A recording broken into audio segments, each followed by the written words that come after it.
Hi everyone, welcome to another webisode of The Good Doctor on eZeLiving.com. Today on the show we're going to be talking about cardiology, heart disease and heart risks. And with me is Dr. Rami Nimtala from the Allied Diagnostics. Welcome to the program. Thank you very much. So, heart disease is the #1 killer that not a lot of people know about. How is that possible? Basically, we talk more about cardiovascular disease because it's the same disease in the arteries, whether in the heart or in the other parts of the body. So it's the same disease that can cause heart attacks and strokes.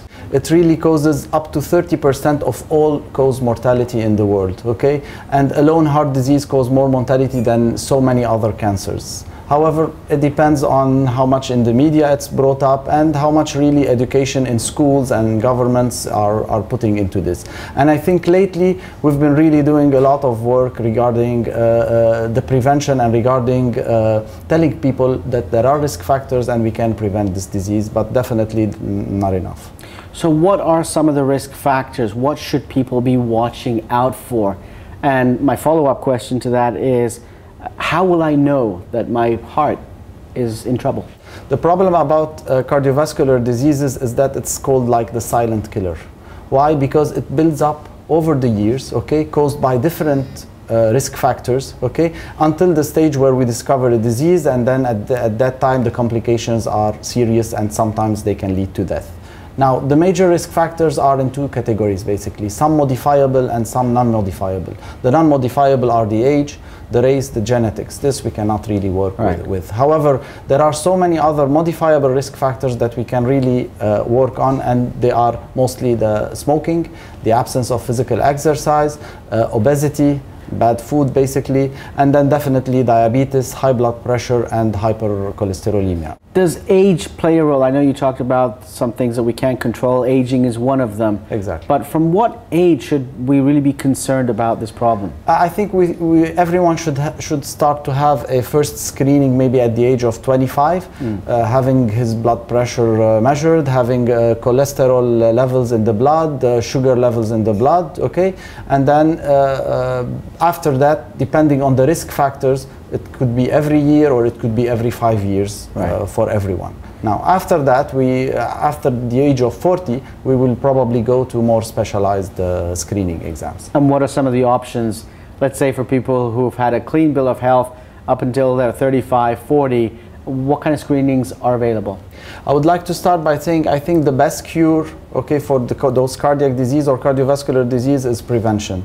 And prevention is basically knowing your risk and your risk factors, okay, to plan what's the best treatment for it, okay? So knowing your risk factors is doing the blood test screening, and knowing your risk is by doing some radiology tests that are more specialized. And one very important, okay, and very underutilized test, I would say, is the coronary calcium scoring. Right. Okay?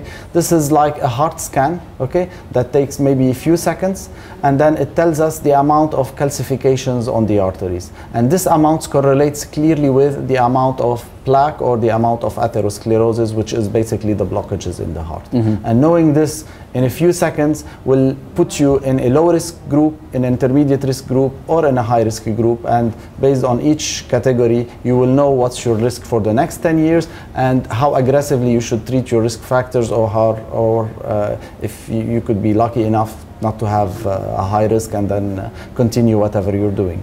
So for our viewers who may be watching this video, when we talk about calcium plaque, I'm immediately thinking about my teeth and the calcium buildup around my teeth. It's not that, is it? No, it's not, of course. Okay, now the thing is that, as we said, cardiac diseases don't develop over, cardiovascular diseases don't develop over days, okay? Right. It takes years. And you have to have one or many risk factors. These risk factors contribute to the cholesterol infiltrating the wall of the arteries, having an inflammation. And this inflammation will attract the calcium from the blood. Our calcium from the blood is attracted.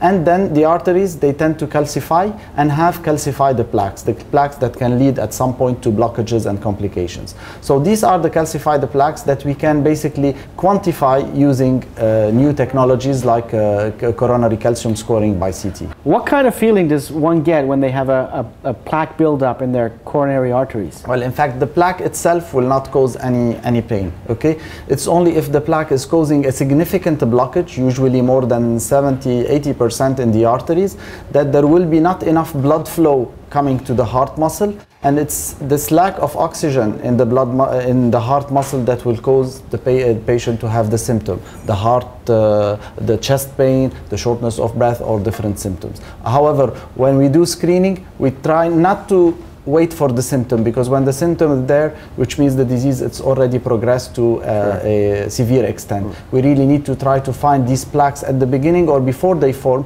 to be able to prevent them and to prevent them from causing these complications. Brilliant. Thank you very much for this insightful information. I certainly learned a lot.